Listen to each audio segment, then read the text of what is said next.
perdido num beco sem saída, sozinho e languoroso. Procuro um beco com saída, um sentido para as minhas recaídas. Perdido num beco sem saída, sozinho e languoroso no meu cérebro. Bom dia a todos, ou boa tarde, ou boa noite, depende da hora que nos estejam a ver e a ouvir. Estamos novamente num programa, mais um programa do Beconsidas, aqui com os meus amigos e colegas de profissão, a Laura, o Hugo, o Nuno e eu, sou o Pedro. Hoje vamos falar sobre viver no presente. Já fizemos aqui uma triada temporalidade, viver no passado, viver no futuro e hoje viver no presente. Parece que o homem transcende o tempo, não é? Podemos viver vivendo no passado e no futuro, parece que é algo significativo e que nos faz também pensar no presente, não é? O facto de eu falar agora no passado ou no futuro, estou a trazer tudo isso também para o presente. No entanto, a presença parece que, às vezes eu como psicólogo, quando estou a falar também com os meus pacientes e até com os miúdos, a presença parece que é o maior presente que se pode oferecer muitas vezes a alguém. Este poder da presença, este encontro do aqui e agora, parece que é um belo caminho para a realização da existência humana. Estar aberto a acolher o outro de forma gratuita, enriquecer até a sua interioridade com aquilo que o outro é, no presente, no momento. E até como psicólogo, acho que é importante perceber o fenómeno tal como surge à consciência, no momento. Fazer aquele registro direto e observacional. Portanto, e isso é no presente. Eu só sei aquilo que eles vão me dizendo. O presente é algo bastante importante na psicologia.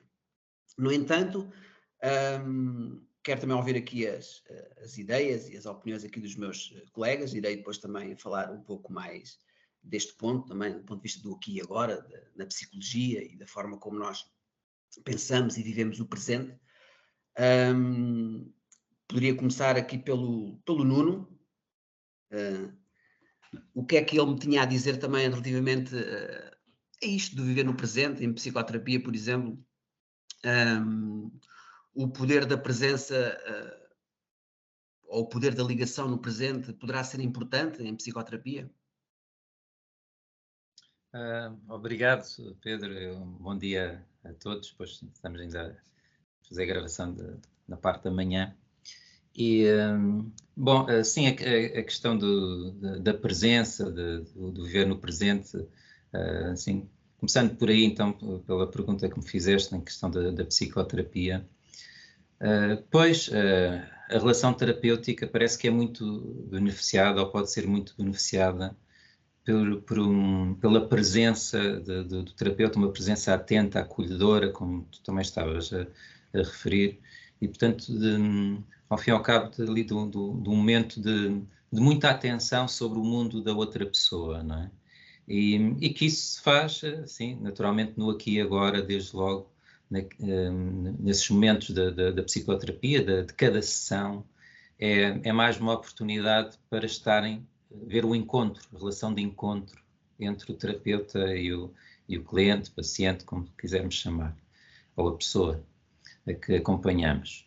E aí pode haver uma reparação de momentos de menor qualidade humana que tipicamente levam as pessoas à psicoterapia. São as relações interpessoais que de alguma maneira têm sido sofridas nos agoras dessas relações, que levam tipicamente as pessoas a procurar a psicoterapia, no fundo, a procurar uma relação reparadora do sofrimento, no fundo à procura de uma boa relação que renova a esperança da relação com o mundo, na relação com os outros, e que leve também, de alguma maneira, um treino interpessoal de como desenvolver uma boa relação, porque é também um treino interpessoal, a relação terapêutica, não é? De experimentar coisas ou de formas de estar que podem ser úteis noutros contextos, seja a nível profissional, seja a nível de amizade, seja a nível familiar ou romântico. Agora, só aqui acrescentar qualquer coisa até mais alargado para além da relação terapêutica. Tem-se falado muito, não é? Penso nos últimos anos, sobre a questão do aqui e agora, do viver no presente, e até para além dos modelos da psicologia e psicoterapia, não é? Muito por influência até oriental, não é? De que, até o mindfulness, não é? A questão de poder estar também mais presente no aqui e agora, não é? Portanto, mindfulness, portanto, é uma técnica de meditação, não é? Que ajuda até muito na ansiedade, mas ao fim e ao cabo há aqui sinto uma certa idealização também do viver no presente, como se só fosse bom, ou como se só pudesse ser bom estarmos no aqui e agora. Na minha opinião depende de como estivermos no aqui e agora. Podemos estar de uma maneira até muito reativa, por exemplo, na perturbação borderline, que fazem passagens ao ato e fazem consoante determinados estímulos, não é? E reagem, portanto, com muito pouca reflexão, consciência sobre as escolhas que estão a fazer. Mas podem estar até muito ligados ao presente imediato, à experiência imediata, mas sem grande conexão com o passado, com a experiência vivida, com as lições aprendidas ou não aprendidas, nesse caso, e sem grande contacto também com as consequências dos seus atos. A pessoa pode estar no aqui e agora, mas de uma maneira desadequada ou pouco alargada, digamos assim, enquanto consciência. Pode estar com uma consciência restrita no aqui e agora. E estar muito, até nesse aspecto, afunilado até muito no aqui e agora, em modo de estímulo-resposta. Sem reflexão, sem uma consciência mais alargada.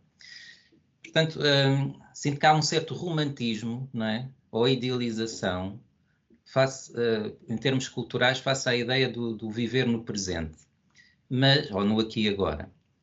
Mas que nem sempre isso se traduz numa relação bem vivida com o presente. Depende. Depende disso mesmo, se estamos num modo mais também reflexivo, consciente, com uma visão até, digamos, periférica, ou seja, para além de estar no agora, com uma visão periférica para o passado, ou seja, aquilo que trazemos de experiências, não é? E que nos ajuda a tomar decisões no presente, e também com a visão periférica para a consciência do que estamos a construir enquanto projeto de futuro, não é? Que consequências é que os meus atos vão ter. Porque senão podemos estar quase só assim com uma espécie de palas no presente e, portanto, vemos muito pouco, sentimos ao fim e ao cabo muito pouco da temporalidade de uma forma mais alargada e, portanto, estamos mais privados de uma escolha com maior sentido e profundidade nesses agoras, não é? Nessas escolhas mais do aqui e agora. Bom, mas fico para já por aqui, Pedro, obrigado. Obrigado, Nuno. Sim, é interessante o facto de falares dessa forma muito mais abrangente também do aqui e agora, não é? O aqui e agora também pode ser alguns registros também daquilo que já aconteceu ou daquilo que ainda está por acontecer. Até falaste aqui também da situação das passagens ao ato de borderline, não é? Do ponto de vista dessas passagens ao ato significarem algo naquele momento, não é? O facto de a pessoa até pode não conseguir avaliar as consequências, mas é algo no momento angustiante, difícil de suportar e, portanto, e naquele momento está a haver sofrimento e isso é visível através de comportamentos de automutilação, etc. Sim. Hugo, tendo em conta que também tens trabalhado agora na psicologia do desporto, as ideias a transmitir são importantes? Será que são importantes ou serão só importantes e eficazes no ponto de vista da presença, da aliança?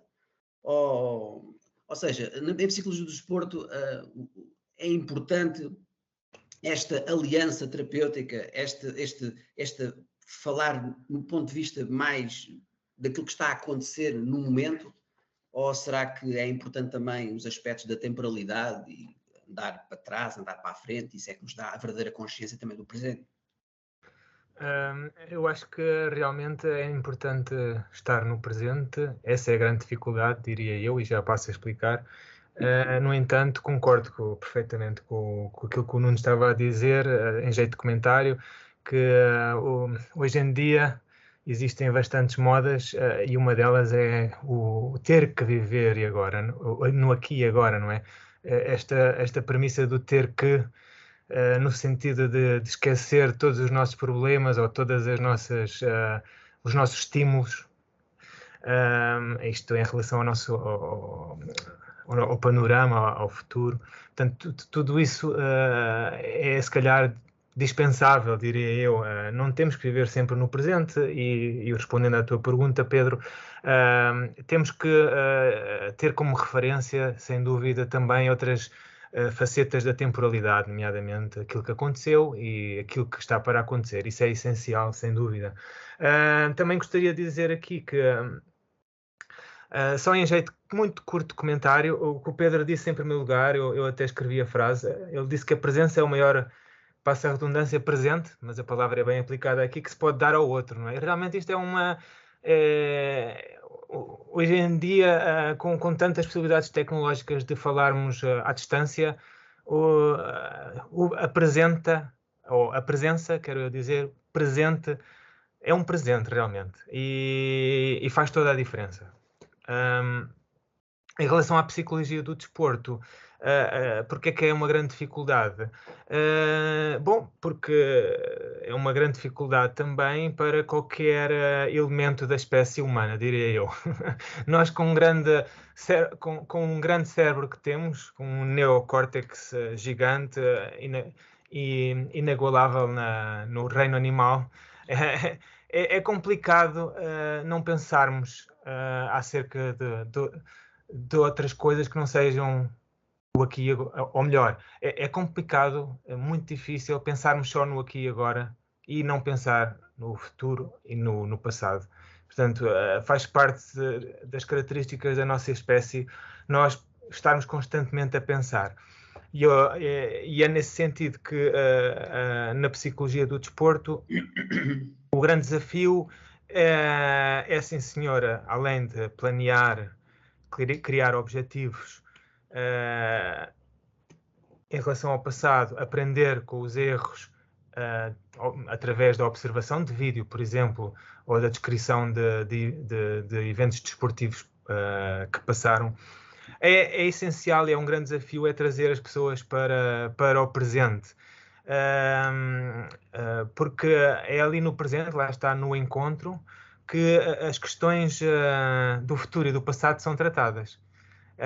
E ao fazermos isto, ao nos concentrarmos no presente, estamos também a dar um exemplo para que as pessoas, neste caso os atletas, se concentrem no momento, não é? Elas têm, portanto, à sua volta todos os elementos de futuro e de passado, mas elas devem estar agora sim no aqui e agora. E isto digo não só no acompanhamento, na sessão de acompanhamento, mas principalmente nas provas desses atletas, não é? Existe um conceito em psicologia do desporto que vem do inglês, que é o flow. Em português será qualquer coisa como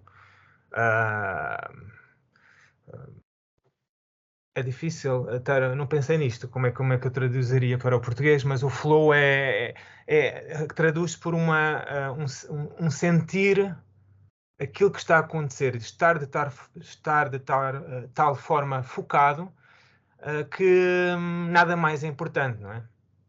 Não há um rasgo de estratégia, de plano, de observação do meu passado. Não, eu estou a agir, eu estou na passagem ao ato puro e duro.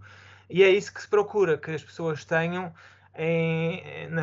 nos eventos desportivos. Claro que dentro do próprio evento desportivo nem todas as fases são assim e também é relativo aos diferentes tipos de desporto, não é? Por exemplo, o golfe. O golfe exige uma estratégia. Como é que eu vou... portanto, eu tenho os 18 buracos, qual é que é o meu plano para os 18 buracos, cada um oferece diferentes desafios, mas, no entanto, se eu não estiver no flow, no aqui e agora, o meu movimento vai sair errado, eu vou-me desconcentrar facilmente, e isto também se aplica ao ténis, estou-me agora a lembrar, por exemplo, e por aí fora, não é? Obrigado, Hugo. Sim, é interessante, não é? Do ponto de vista do desporto, todo esse conjunto de ideias e de trabalho que se pode fazer com os atletas, não é? Seja nesta triada de temporalidade, seja no aqui e agora. E sim, eu também, como desportista de ténis de mesa, também sinto que o aqui e agora pode também beneficiar se eu também pensar ou trazer também um pouco o passado ou aquilo que eu ainda posso fazer. Portanto, tudo isso dá alguma energia, dá-me alguma capacidade, dá alguma destreza, dá-me alguma, às vezes, até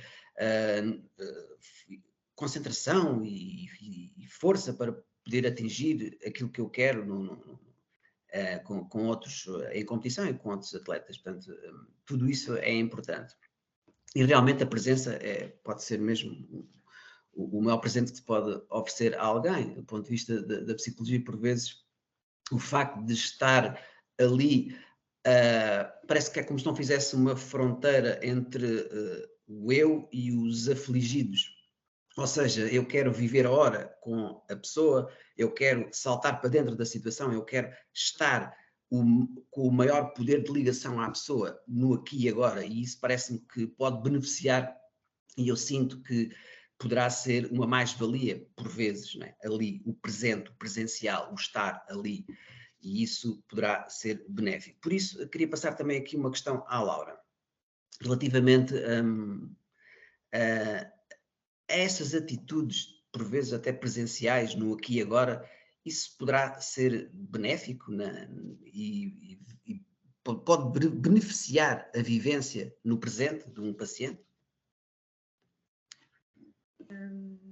Sim, então, olá a todos e a todas, aqui aos meus amigos e a quem nos ouve, nos acompanha. Essa questão é uma questão interessante e sobre a qual também tenho refletido muito. E sobre esta questão do estar presente, ser um presente, lembrei-me de uma partilha que tive recentemente com uma pessoa que comecei a acompanhar há cerca de 2 meses.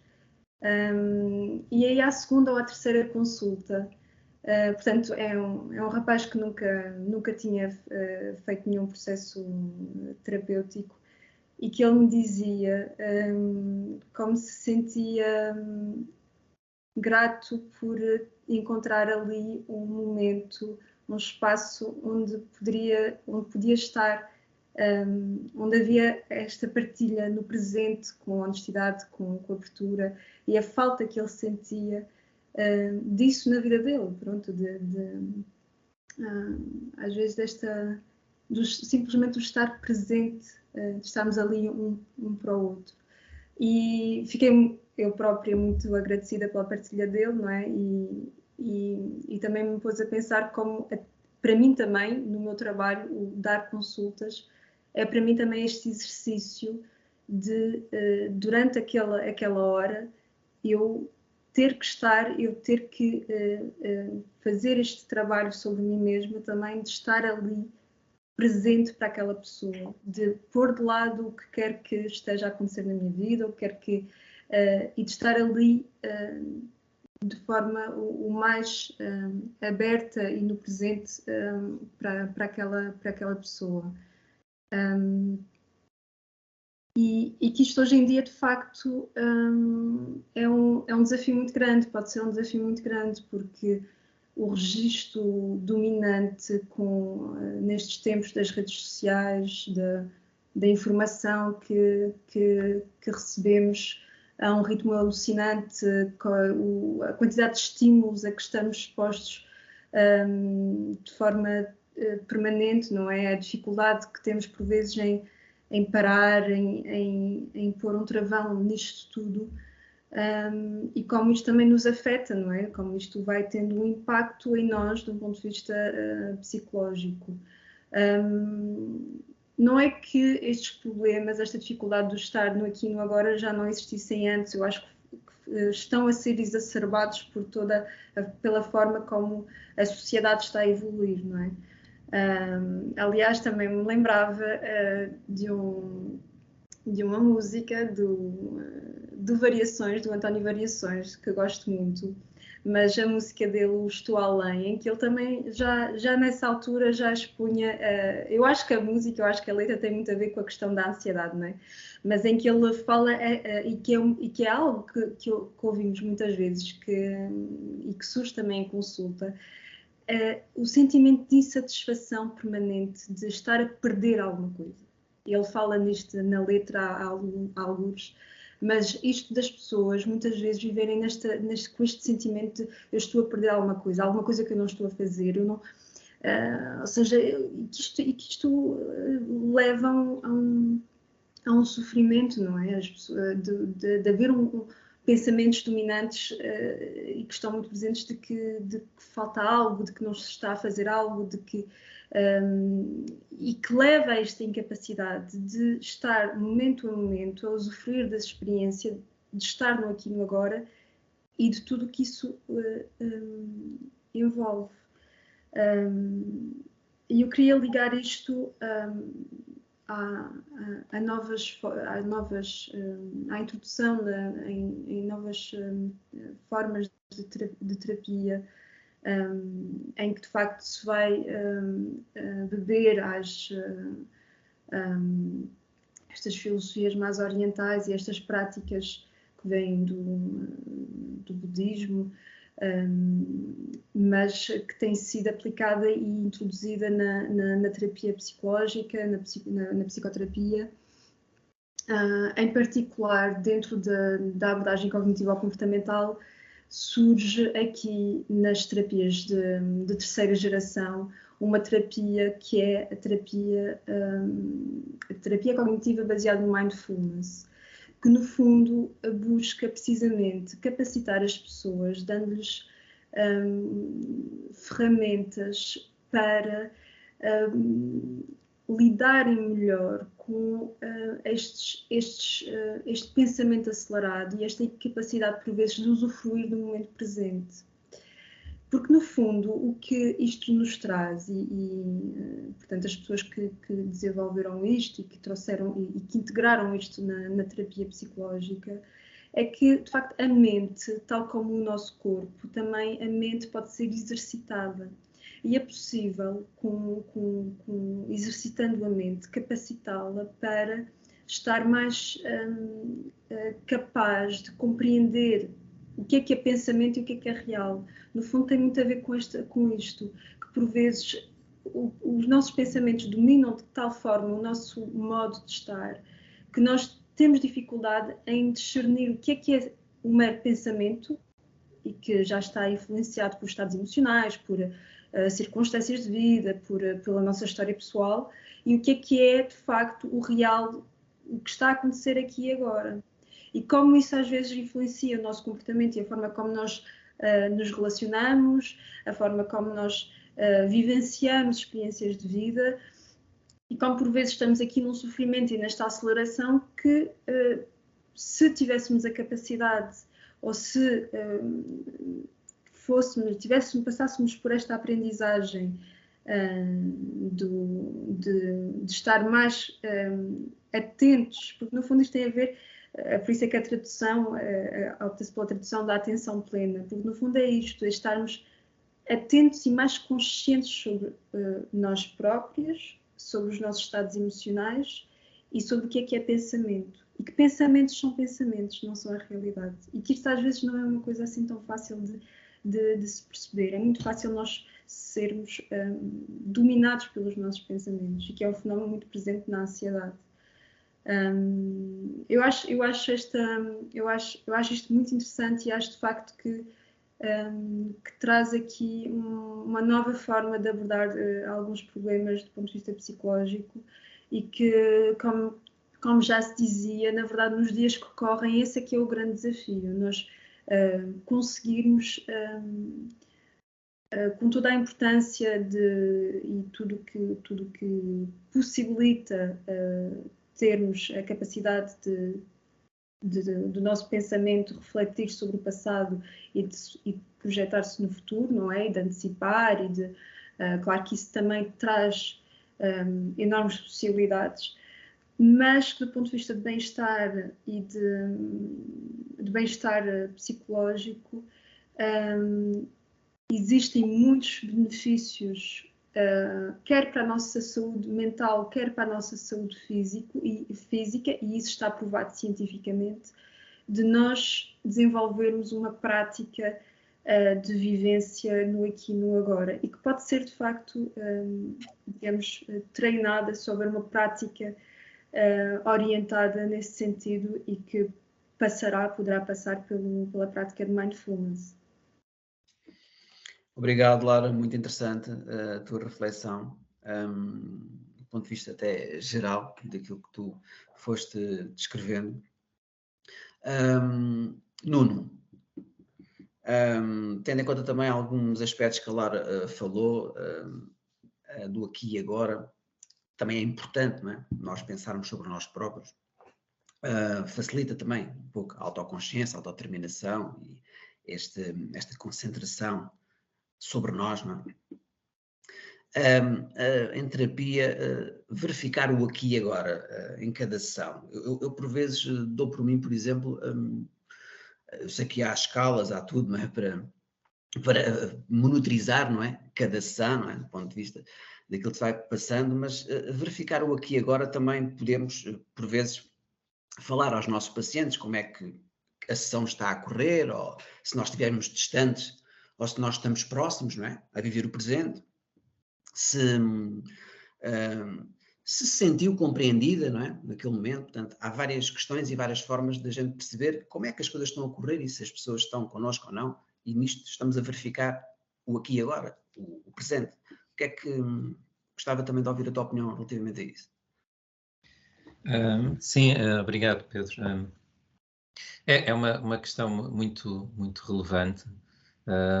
Aliás, até na abordagem que eu sigo também em termos mais de formação, a psicoterapia existencial, e mais relacionada até com o existencial humanismo, uma abordagem mais existencial humanista, portanto até de influência do Irvin Yalom, não é? Que nós gostamos, acho que todos nós aqui, os quatro, não é? Que têm enfim, um pouco esse gosto por esse autor, esse psicoterapeuta, que fala muito sobre essa questão de verificar o aqui e agora nas sessões e,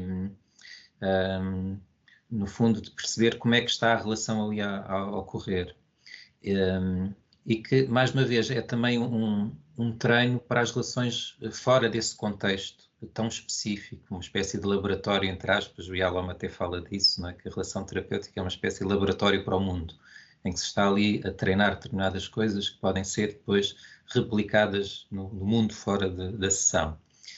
E que uma das coisas que sucede muito são os mal-entendidos nas relações. Eu julgo que aquela pessoa está ali muito bem comigo, mas não pergunto sequer, não é?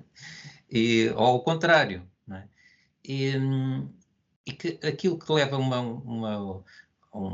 uma qualidade maior da presença no aqui e agora é as pessoas estarem num modo mais íntimo, mais compreensivo daquilo que está a suceder na relação.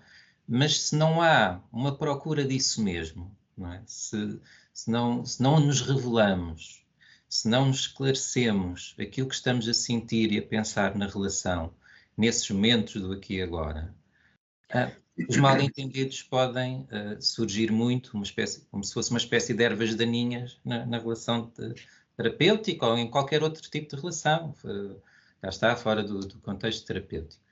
Então, sim, é muito oportuno e importante ir percebendo como está a suceder a relação terapêutica, para já, porque é ali que se vai debatendo não é? Aspectos muito significativos do mundo da pessoa que acompanhamos e como é que estão ali a ser colocados na relação terapêutica. Como é que a pessoa que acompanhamos está a sentir que o terapeuta está a acolher ou não é? E perguntar, olha, sente que estou próximo de si neste momento ou sente que estou distante?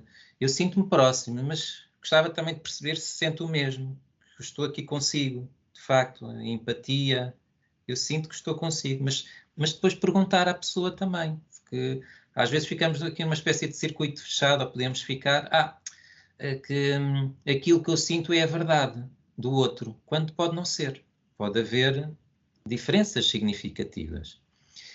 E é nessa clarificação do que cada um sente e pensa na relação à medida que ela vai sucedendo, que a relação fica mais clara, mais iluminada, mais presente no sentido de clareza. E que é também com base nisso que as escolhas depois também podem ser feitas de uma maneira também mais clara na própria relação. Que a pessoa pode dizer, quando o Nuno utiliza esse tom de voz, por exemplo, eu sinto-me mais compreendido ou menos compreendido. Às vezes está relacionado até com o tom de voz e não com as coisas que dizemos, não é? Um tom de voz, ou uma voz um pouco mais alta, num volume mais alto, ou num tom mais baixo. Isto pode ter repercussões na relação terapêutica muito diferentes de paciente para paciente ou de relação para relação. Não é? Mas, ao fim e ao cabo, é uma das questões muito relevantes na psicoterapia, depois também fazer essa ponte com as relações lá fora, não é? Que até que ponto as pessoas vão clarificando aquilo que sentem e que pensam nas relações com os outros. E se não o fazem, que razões é que estão lá associadas para não fazer? É o quê? É o medo? É acharem que sabem que é um óbvio, que não vale a pena sequer colocar isso na relação? E que consequências é que isso produz na relação por não se esclarecer esses supostos óbvios, mas que de óbvio podem ter muito pouco. E, portanto, que ficam como mal entendidos, não é? E que prejudicam a relação porque uma pessoa julga uma coisa e a outra está noutro filme, não é? Uma espécie de outro filme ali na relação terapêutica, há, portanto, ali de sintonia, não é? Falta de harmonia, de ligação, de facto, mais profunda, porque estão em momentos ou em situações de interpretação diferente na relação, não é? E, portanto, de desencontro psicológico e relacional. E o importante é que haja cada vez mais encontro, não é? Pelo menos na psicoterapia estimula-se isso, um encontro mais profundo. Porque é muitas vezes isto que as pessoas também sentem falta. Se tiverem boas relações no mundo, suficientes boas relações no mundo, é raro as pessoas virem à psicoterapia. Estão bem, à partida estão bem. Tipicamente é quando não têm boas relações no mundo, suficientes boas relações no mundo, que procuram fazer psicoterapia. Bom, mas espero ter ido ao encontro daquilo que tinhas perguntado, Pedro, pelo menos de forma suficiente. Sim, e o que tu estavas a falar veio-me à cabeça várias coisas. Uma delas, claro, como vocês sabem, como eu estou muito ligado também à logoterapia, gosto bastante do Frankl, eu lembrei-me de uma citação que ele diz que há neuroses causadas pela pessoa que a pretende curar. Ou seja, que ele fala de uma neurose iatrogénica, portanto, isto está relacionado assim, trocando por miúdos, refere-se a muitas pessoas com atitudes e posturas que impressionam de forma decisiva e definitiva a pessoa, fazem-a distanciar. E isso é muito interessante, porque muitas das vezes nós percebemos que parece que até achamos que não tocamos nem ao de leve no que lá está, na pessoa, mas realmente a pessoa começou-se a modificar e começou-se a transformar, porque realmente nós estivemos presentes. Podemos dizer que a presença foi o maior presente que eu lhe pude oferecer. E isso vê-se.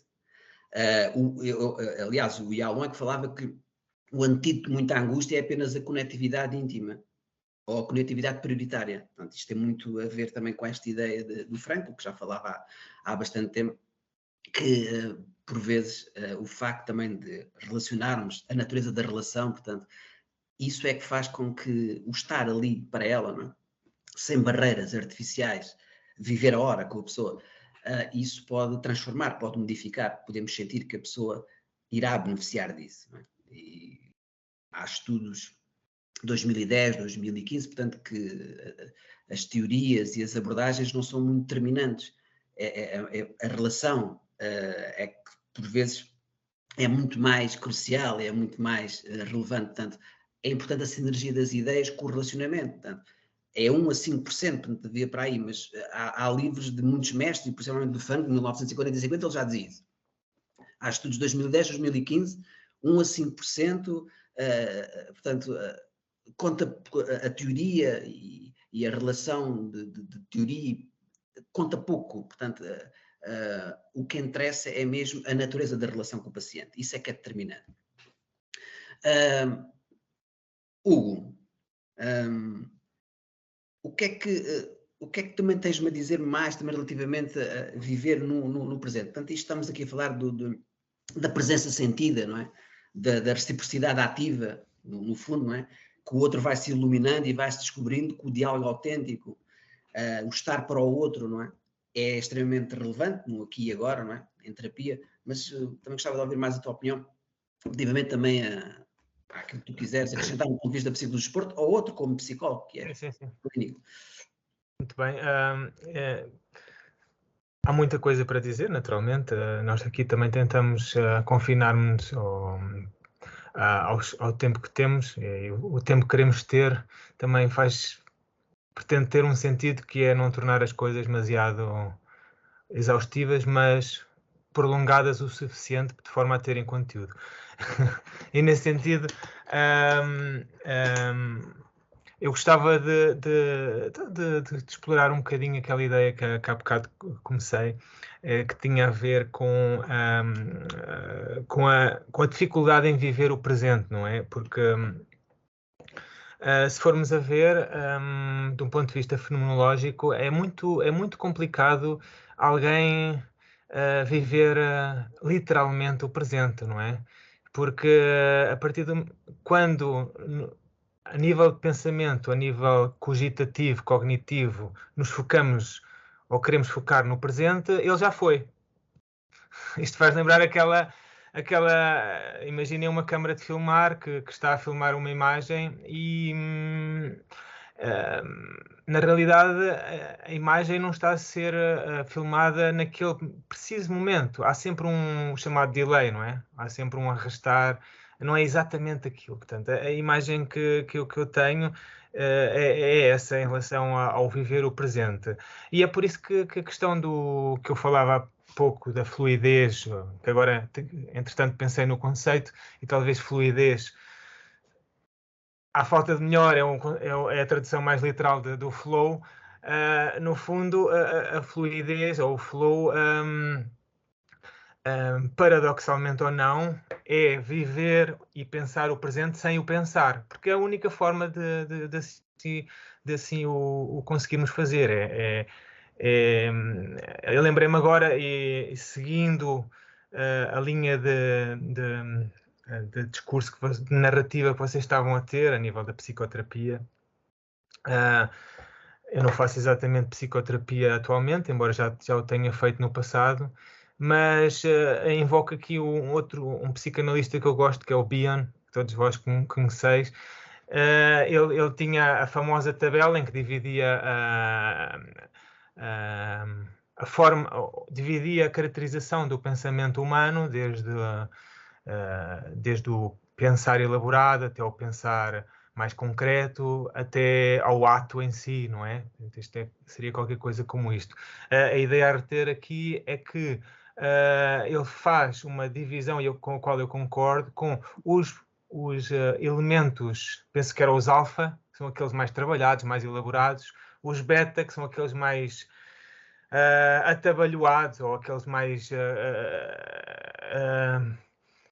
que se aproximam da passagem ao ato.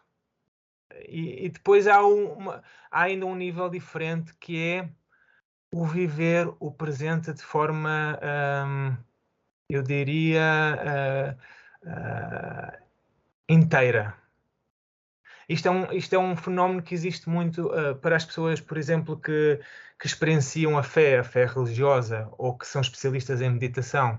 São pessoas que, no fundo, estão ali, no aqui e agora, mas não estão a pensar. A Laura falava no mindfulness, e o mindfulness também tem um pouco a ver com isso, não é? Com a questão de conseguirmos quase parar o tempo, não é? E de corpo e alma, de forma inteira, estarmos ali, no aqui e agora, não é? Mas isso não é bem pensar, não é? Portanto, o pensar é outra coisa, e como eu volto a referir, pensar para nós é quase como a nossa...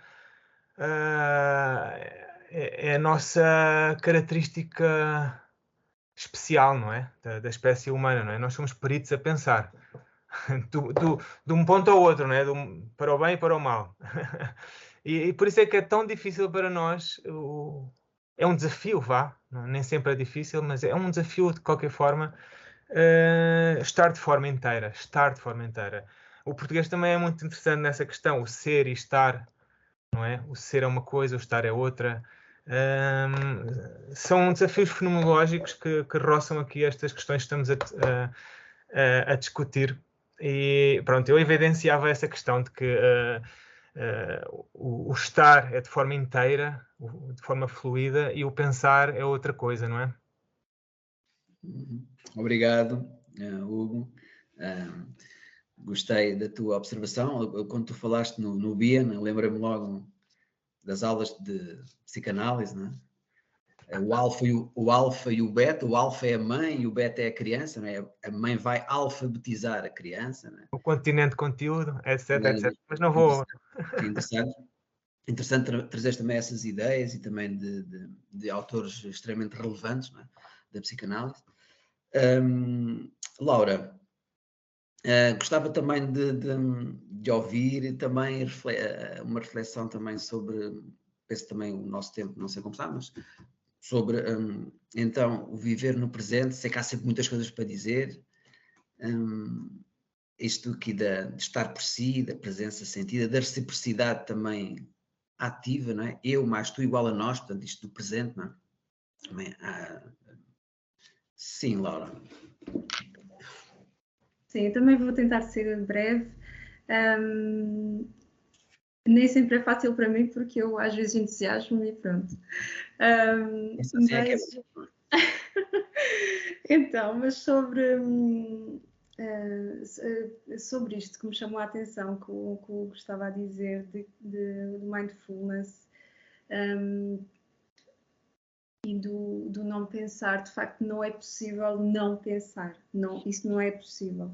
E, na verdade, a prática do mindfulness, o que nos ensina é precisamente de que os pensamentos, na verdade, é mais um reconhecer, tomar consciência dos nossos pensamentos. Porque os pensamentos, eles estão sempre a surgir.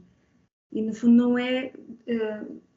não é qualquer tentativa de controlo ou de parar esses pensamentos, mas sim de aceitá-los. E é ao tomar consciência de que eles estão presentes que nós também percebemos a quantidade de pensamentos que nos surgem à mente, e de que, de facto, não é algo que possamos controlar, mas se estivermos conscientes de que são pensamentos e que eles surgem por si próprios, que isso nos retira do momento presente. Eu vou pegar em exemplos concretos de como é que isto pode ser feito. Porque isto de estar no momento presente pode ser, por exemplo, e a prática do mindfulness não seja aquela ideia, apesar de que é uma prática muito comum, de estar sentado e de estar só em silêncio e a fazer esse treino em silêncio ou com alguma orientação, algum áudio de orientação. Mas o mindfulness pode ser eu estar a cozinhar, eu estar a preparar uma refeição e eu estar, ou seja, focada, concentrada e e atenta àquilo que eu estou a fazer. Se estou a cortar os legumes, se estou a passar os legumes por água, se estou a acender o fogão. E que se nós estivermos atentos a isto, ao que estamos a fazer, se estivermos treinados a perceber que quando estamos a fazer isso, muitas vezes não estamos conscientes daquilo que estamos a fazer, somos capazes de preparar uma refeição e no final da refeição nem nos lembrarmos de como é que a fizemos. Porquê? Porque a nossa mente esteve o tempo todo noutro lugar.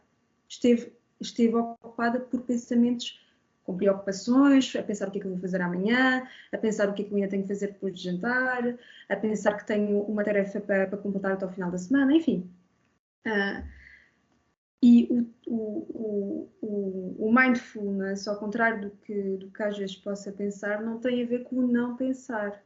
Não tem a ver com a não existência de pensamentos, porque isso simplesmente é impossível.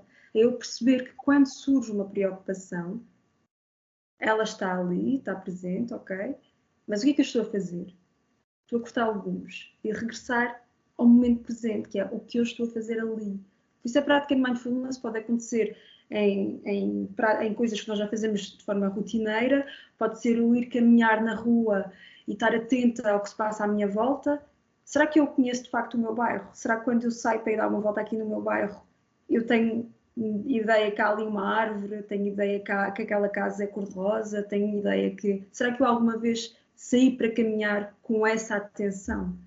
Portanto, no fundo, este treino, eu estou aqui com vocês, estou a olhar para cada um de vocês, vocês estiveram a falar, eu estive atento ao que vocês estavam a dizer. Muitas vezes não estive. Muitas vezes estive a pensar o que é que eu ia dizer na minha fala a seguir. Muitas vezes estive a pensar o que é que eu vou fazer depois da gravação deste episódio. E não estava aqui no momento presente. E este treino do estar com vocês, do estar nas relações interpessoais, do estar quando estou a praticar alguma coisa ou a realizar alguma tarefa, isto pode parecer uma coisa simples e falar desta forma uma coisa simples, mas na verdade se nós começarmos a prestar atenção, a maioria das vezes as coisas que nós fazemos no nosso dia-a-dia, nós não estamos a prestar atenção àquilo que nós estamos a fazer. E exercitar isto, que parece uma coisa tão simples, é difícil, mas na verdade pode ser uma prática que nos traz mais saúde, quer do ponto de vista psicológico, quer do ponto de vista da nossa saúde física. E que isto, porque estávamos a falar sobre a questão das abordagens e tudo mais, de facto, eu acho que, pelo menos é da minha opinião, que a questão das abordagens, nós aqui temos várias, em termos de, portanto, correntes mais teóricas e terapêuticas. Eu acho que é sobretudo importante para quem pratica, não é? Porque isto muitas vezes não diz muito à pessoa que nos pede ajuda, diz-nos mais a nós e acho que o mais importante até é a confiança que nós temos no modelo que nós seguimos ou nos modelos que nós seguimos e na forma como exercemos e temos a nossa prática. Ao fim e ao cabo, acho que às vezes estas coisas temos formas diferentes de falar sobre elas, de acordo com as nossas correntes, utilizamos conceitos diferentes, mas ao fim e ao cabo acho que o objetivo é sempre o mesmo. E o aqui e o agora, como vimos aqui, aparece nas várias abordagens que nós temos. Obrigado, Laura. Interessante também tudo aquilo que me disseste e todos o que dizem é sempre tudo muito interessante e eu gosto bastante sempre de ouvir e de aprender com vocês. Não sei como é que estamos de tempo, mas queria só dizer aqui também uma coisa. Como estava a ouvir vocês falar, e não me canso de dizer isto, porque acho que muitas das vezes o facto de ter estado só com os pacientes, neste caso com os alunos que acompanho, só o facto de estar presente foi importantíssimo para eles e eu sinto isso e eles dizem-me isso, que foi importante para a modificação e para a transformação deles em vários aspectos e por vezes o facto de eles terem necessidade de falar, o facto de eles terem sentido a minha presença lá, eu estar para eles, foi relevante. Eu sinto que o aperto de mão, o olhar, o sorriso, eu estar atento e a dizer e a falar e a retrucar tudo aquilo que eles vão dizendo, eles percebem que eu estou a ouvir, que eu estou a sentir, e por vezes eu não troco o meu papel de psicólogo no ponto de vista de, se eu me sentir tocado, é sinal de humanidade, é sinal de relação existencial, é sinal que eu estou a sentir tudo aquilo que eles estão a dizer, portanto estou a viver o presente com eles. E eu sinto que isso tem sempre muitos benefícios pelo facto de eles gostarem de estar comigo, gostarem de me dizer tudo aquilo que eles têm para dizer, de eles apontarem num caderno coisas que se esquecerem que agora querem dizer. Portanto, e isso é viver o presente, e isso é ser transformador e poder modificar, muitas das vezes, a vida daqueles que nós trabalhamos, sem barreiras artificiais, sem algo desnecessário. Ocupar espaço na vida deles, e isso é, por vezes, eu até me aproximar deles da forma que eu achar mais apropriado e dar-lhe segurar-lhe as mãos quando as coisas estão difíceis. Portanto, viver o presente em terapia, em intervenção de psicologia clínica, eu acho que é fundamental para que eles possam melhorar, seja quem for, e poder melhorar num sentido extraordinário e transformar-se a vida deles. Não sei se vocês têm alguma coisa também agora mais a dizer, não sei se como é que estamos com o tempo, desculpem. Está na hora. Pronto, também não estava aqui a contabilizar o tempo, não estava então nesse momento presente com o tempo, não estava a viver o presente do tempo, mas estava a viver o presente daquilo que nós estamos a falar, que é viver o presente e do nosso trabalho. Estavas no flow. Sim. Vamos então despedir-nos a todos, está bem? Um abraço, tudo a correr bem. Beijinhos e Um abraço. Abraço a todos. Espero que vivam bem então o presente, está bem? E não se esqueçam também daquilo que já fizemos e daquilo que podemos vir a fazer. Tudo a correr bem. Um abraço. Um abraço. Um abraço.